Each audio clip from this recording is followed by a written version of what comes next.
So here we have Caterpillar RD6 number 2H1768.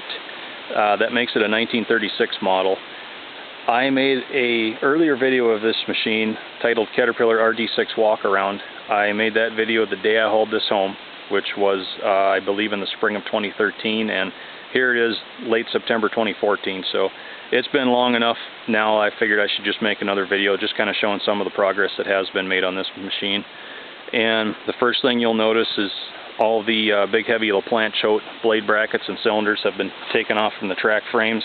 I also took the hydraulic pump off the front, as well as all the hydraulic piping that ran down the hood. And I also took the hydraulic control and reservoir off that fender. And just having all those pieces off really makes it a lot easier to work on this machine. It really opens things up.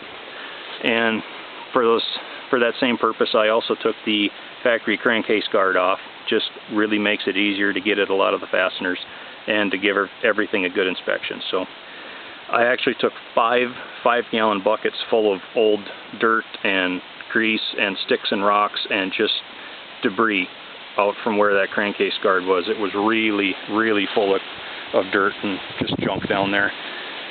And if you'll remember from the first video I did, I mentioned the starting engine was seized up. That one's off and in the shop right now. I'm going to get into that and see if it's rebuildable, but in the meantime I have this temporary replacement on the tractor now. I just got this put on this morning. The lifting bracket is actually still on there. I have not even taken the time to take that off yet.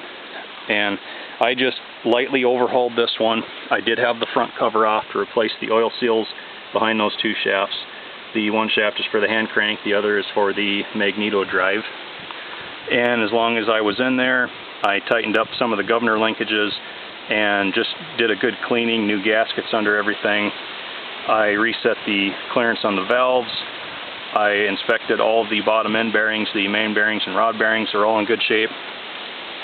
I did get into the starting clutch on this. I had to have the starting clutch disc refaced with new friction material put on it. The old friction material was loosening up from the steel core of the clutch disc. So we got that handled, and I also did a lot of work on the pinion and latch assembly in there too. So all that should be in pretty good shape now. And I also found a new lower water pipe for it. It's the one that tees in at the base of the radiator down there and goes up behind the pony motor. You can see on the original one, it's like the end must have cracked off or started leaking. They tried to repair that, and then the steel pipe must have rusted through or broken, I don't know what, but they put a hose in there to kind of try and seal that up. So I just found a new one that's in a lot better shape, and it'll just look a lot cleaner in there and should perform a lot better. So still a few things to do to get the pony motor running. I have to go through the carburetor and magneto yet, but for the most part the most of the work should be done on that. So the next thing I will do is I'll have to pull the radiator off. The bottom tank on this one has a lot of repairs that show. It looks like there's been some freeze damage and it's broken, or maybe they've run into things before, I don't know. But lots of repairs have been done to that.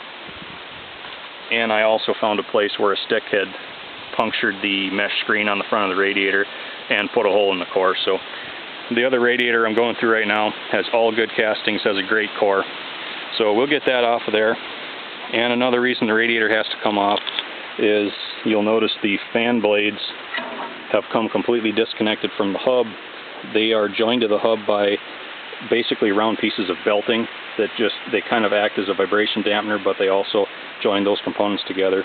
So I have a good fan there, but some of the fan blades are missing on this parts assembly, but it's got a good hub in it and good belting in the middle. So I'm hoping between what's left on this fan here and what I got on that fan there that I can get one good assembly put together and working just fine. So, but the radiator's got to come off anyway to get that fan off. So for now, that's really about it.